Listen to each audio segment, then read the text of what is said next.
Hi everyone, my name is George Burdon, and for those of you who don't know me, I am the commercial manager here at Groundsure. Recently, I sat down for a virtual conversation with Russell Bowman from Soil and Structures Limited and our very own Drew Hardy from Groundsure. The idea was to discuss where environmental data started, where it is now, and where we think it might be in the future. So if you've got a spare few minutes, grab a coffee, pull up a chair, and join us.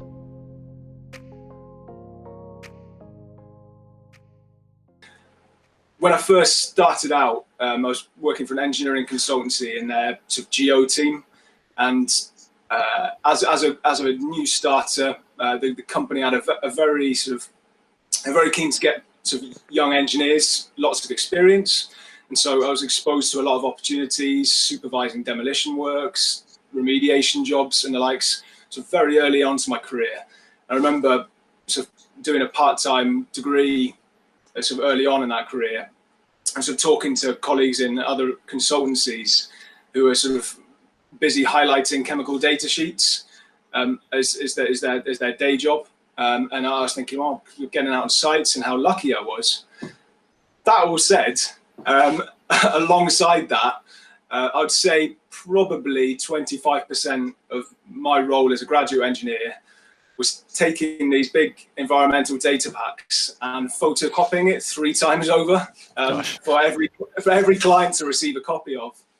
And I remember when there was an option to sort of select for a CD copy or a sort of electronic copy of the file to come through, and how that would get slipped into the back of these 3 hard copies of the reports. Again, I'll be generally responsible for taking that down to the post office under an arm, a big bundle, and sort of shipping that off.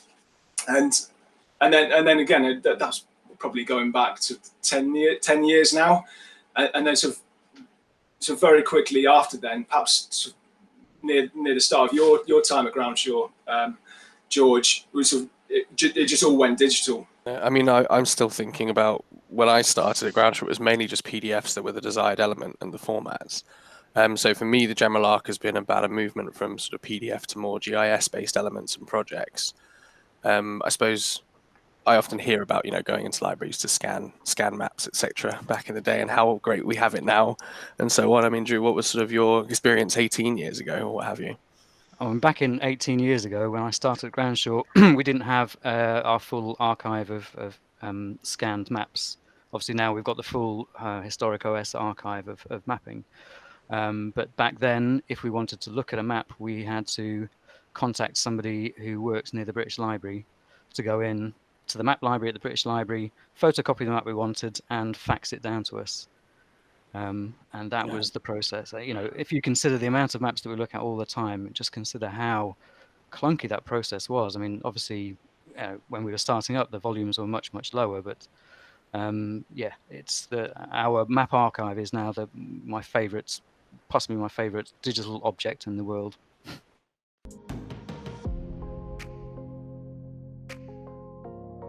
For me, I'm obviously mainly just concerned with what my clients want to see. As you said, there's a broad range of data, and we actually had our annual conference yesterday where we were talking about whether you're designing a product almost as a vanity project, wherein you're including data you think is useful, but that may not have been corroborated by clients. So one of the big shifts for us has been really ensuring that every development we make is heavily based on client feedback. And I think, we see it as our job to sort of funnel the available information that's out there. And in a lot of cases, we understand there's some data we make available that could be acquired freely, potentially, EA or BGS as an example. But what we're doing is introducing it into a format that makes your jobs more straightforward, or understand the information is able to be done more rapidly. But it's always interesting when we're having those initial research conversations as to what to include. The reactions we get from sort of different ends of our clients' range, depending on how much they're charging, I suppose, for their assessments. But I guess something that stood out for me was certain people seemed to feel that it was not necessarily a terrific idea to include flood information, and were sort of basing this on the idea that they only really do contaminated land assessments, for example. And that intrigued me, because naturally my understanding is that can impact a contaminated land assessment. I think it would always be better to have too much, and then again screen through that in a meaningful way to make a judgment on a site, rather than the other way around, where you've missed a former fuel tank in the corner of the site, or whatever it might be, because sure enough, that's going to come back to bite you. I suppose it's also the pressures in terms of production and the way that the changes that we just described in terms of acquiring information put a more concentrated attention on the other elements of the process as well. And I think from my end, I'm definitely seeing just in the last 3 to 5 years a concerted move towards GIS and a much greater understanding within businesses of all sizes on how to use it and how to incorporate it. And the most interesting thing I think is really who's pushing for it. Is it the client that's demanding a different type of output? Or is it that, internally you're looking to improve your accuracy or your speed of production? I think the main limiters at the moment, we can certainly make the data available. I think cost-wise, sometimes maybe for smaller sites, it's still more efficient to get PDFs, or it's easier to access a PDF for multiple platforms, devices, and so on. But I'm quite excited to see where things move. And I suppose from your end, you've got a greater view of the overall arc. Do you agree with that kind of journey? Do you think that's still where we're headed? Yeah, absolutely. And we've spoken before about the whole idea of sort of GIS, and one of the things that I'm also keen to sort of convey to junior, anyone who listens really, is the idea that when you're looking at a development focused assessment analysis, that taking that PDF or taking that file and plopping on your structures onto that piece of land is that in itself is a hugely instructive exercise, because you then understand how that structure is going to sit on that given plot, and how the historical features may or may not interact with that structure, and possibly be an issue or not. As well, I'd say that things like QGIS has really led to a sort of democratization of the use of spatial data, because there's no real barrier to it. It's an open source program, anyone can use it, and what that means is that you can get those sort of younger engineers and geotech people right in there to look at the data and analyze it straight away, so that they can bypass the hole punching and the photocopying and kind of move on to that. And it seems that should really speed up people's development and understanding and their sort of professional evolution, I guess. You don't have to serve that apprenticeship that we all did with the scale rulers and whatnot. I'm quite happy that I don't know where my scale ruler is anymore. It's quite an impressive situation, though. I can't really think of many other similar sort of fields where there's a technology of this nature with this level of functionality that exists for free. I mean, I'm sure there are some, and I'm probably missing some good examples, but it really does stand out to me just from my own experience of other tech solutions in other industries. It's a terrific piece of software, and I mean, my use of it's quite rudimentary, but I can geo-reference a raster image and trace it to acquire a shapefile and things like that, and that's proved very helpful for my work. And also, there is just something incredibly satisfying about successfully geo-referencing an image and having it line up with the background mapping. I really derive quite a great deal of satisfaction from it. Excuse me. So I suppose some of the stuff, one of the reasons I found you interesting to listen to is your thoughts on how how people are using the information and the way that it's being produced, and I guess the difference, not necessarily in results, but in level of reporting. Is that the appropriate way to phrase it? So absolutely, quality of reporting. And I think perhaps sort of putting it quite crudely, you've probably got a sliding scale between a report that copies and pastes the same data in your factual data pack into the main body of the report, which sort of notionally is badged up as an interpretive piece of work, and then just talks through in a very sort of factual sense that data, versus perhaps at the other end of the scale, this is where maybe a bit of personal bias comes in, that the analyst has thought about getting an idea of the plot itself and the land as it lays day one, and then also sort of conceiving of how that land is going to respond to having a structure and infrastructure put upon it. And again, one thing I'm always perhaps sort of sort of banging on about is, again, getting investigation work very much tailored towards the design, because that influences all of the risk assessments. So I guess taken simply, if you've got a site that's a little bit grotty and you're about to turn it into a massive impermeable car park, then again, the quality of the soils probably won't make that much of a difference to that proposed end use. That's very simplistic, because you've got things like drainage to go in and what have you. But again, knowing what's going to go onto that plot can often allow you to kind of filter out a lot of the decisions beforehand.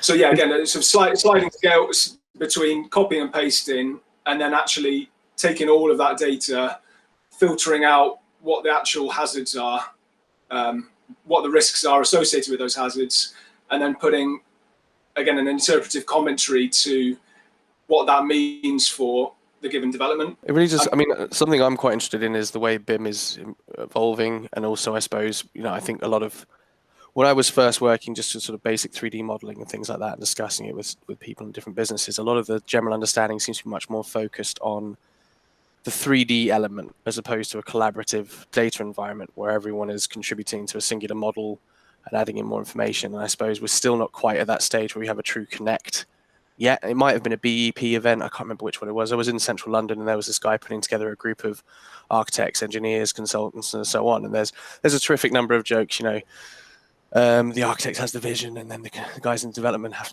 basically despise them and have to try to figure out how they facilitate this view of, why is there a fountain on the 5th floor? But I definitely think there's still a lot of elements of bringing these things together and having a more collaborative view. And I hope that the more these technologies evolve and the more data is kind of shared between different stages, maybe more we'll see that. I think sort of what I've seen happen is the structural engineer, civil engineer, again, is quite happily sort of passed on responsibility to the site investigation teams, and has less direct involvement with the investigation of plots now. And so there is, again, potential for siloing of those two work streams to happen. And so you don't get the collaboration. I would say this is a hugely important point, actually, because the ICE and the iStruct are reporting a drop in the quality of pre-construction information. And I think from a site investigation point of view, one thing I saw was a huge amount of investigations being redone, because you can get planning permission off the back of a number of boreholes in line with the site investigation for contaminated lands, British standards. That's one thing. And again, it's got value in itself. But that oftentimes didn't have any bearing on the actual sort of structural design. And the investigation would miss out the fact that you definitely needed to pile that site. And so you didn't have sort of decent depth data or whatever it might be. And so, again, I mean, working in the ground, you get used to breaking bad news to people. But straight from the off, we were saying you're going to have to spend an extra 10, 20, 30,000 pounds to do an investigation, because we just don't have the data for foundation design or the retaining wall that's going in.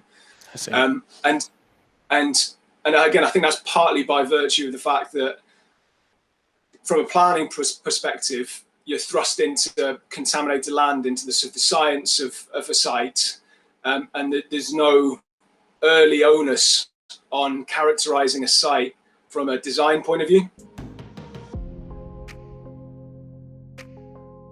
I mean, I've basically just identified a trend that's already occurring, which is, as I say, that it's moving to GIS. I mean, Drew, in your mind, where do you see, I guess, almost what we're putting out in 5 years, or what the market's sort of receiving in this sphere?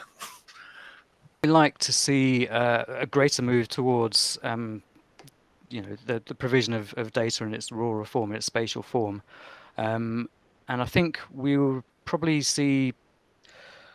It's a hard one for me to judge, because I suspect that people will want to curate their own data and have a sort of list of data that's available, and maybe just pick the ones that they're interested in. I think that's a dangerous route to go down, because for exactly the reasons that Russell's just been saying, if you get people sort of just picking and choosing the data they want to include, it might mean that they miss certain important things, or they choose not to include some data because they don't really understand the implication of it.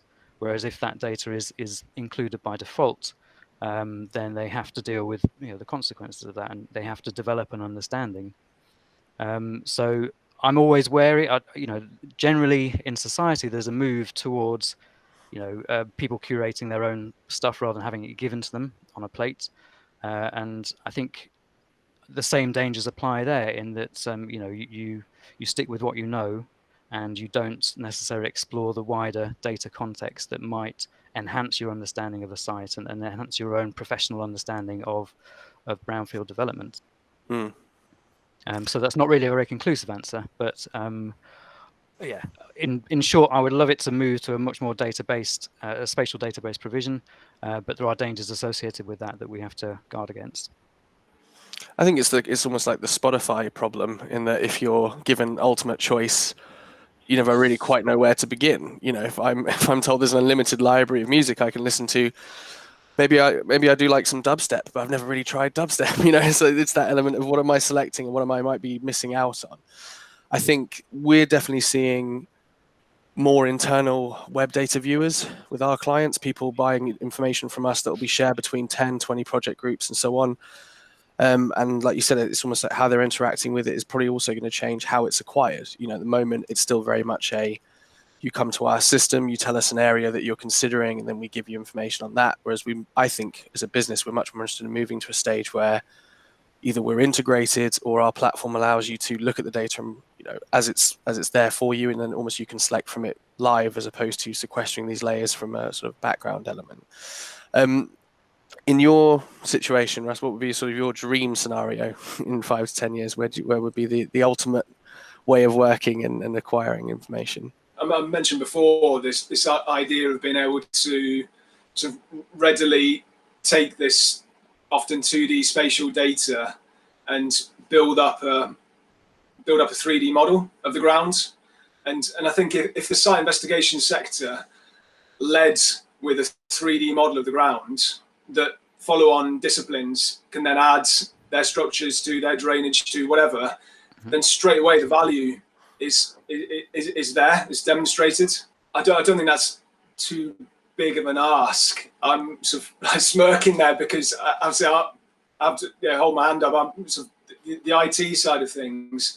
I've had a little bit of a play with QGIS, but mostly I'm taking PDFs and trying to kind of sort of overlay structures onto them, so overlay development proposals onto them, and sort of tease out the timestamp maps which have a relevance, because there was an old well house in that portion of the site, so we're probably going to have to cap a well at some point in the development because it's underneath the footprint of the building, or whatever it might be. When you develop a 3D model of the ground on the bigger schemes, it's just what that returns to you is invaluable. You really see how it interacts. And yeah, do you think the development of the national underground infrastructure, the National Underground Asset Register, might be a step forward in terms of creating that 3D underground model? I know that the scope of the Underground Asset Register is quite narrow. It's about avoiding strike on utilities.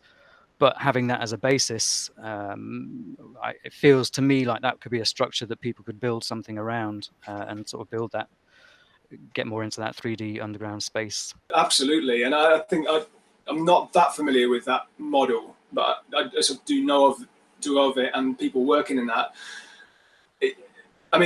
The utilities is a great example where you'll get a data pack of utilities, and generally with the investigation, again, you're concerned with strikes, but you might not necessarily be concerned with the fact that you're going to have major sewer diversions as part of the main development.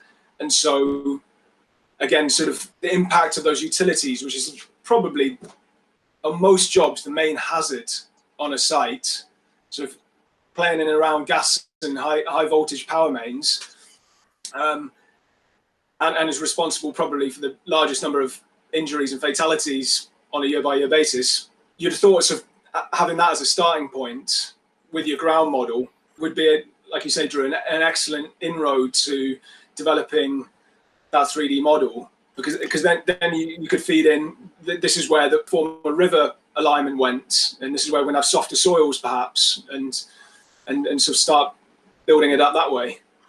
I'm interested in how technology is going to change literally the viewpoint you have. I mean, we're coming to the end of our time, so I'll be brief. But basically, we've, for example, I think I've spoken in a different video. I used to talk with a gentleman who was working for a very large international development company, and they were looking at things like heads-up displays and all of their construction guys' outfits, and they would be visualizing things like utility plans in the ground in front of them.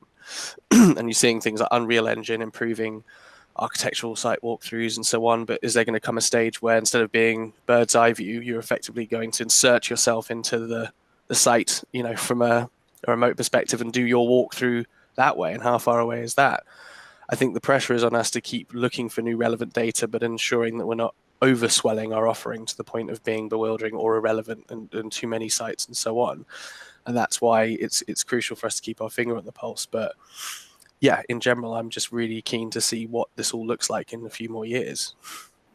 Likewise, and again, as we touched on briefly, pushing towards sort of algorithmic sort of analysis of sites at a very high level, I think, sort of, if nothing else, starts allowing people to do more efficient screening of different hazards and different constraints, and frames questions. The analysis.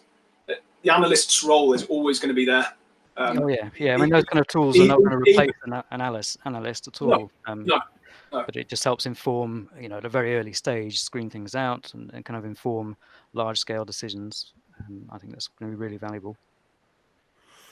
Was there anything that we wanted to say in terms of closing statements? As I suspected, we've taken a rather meandering path, but in general, I think we've covered some of our ideas of where data is now, where it was, and where it might be.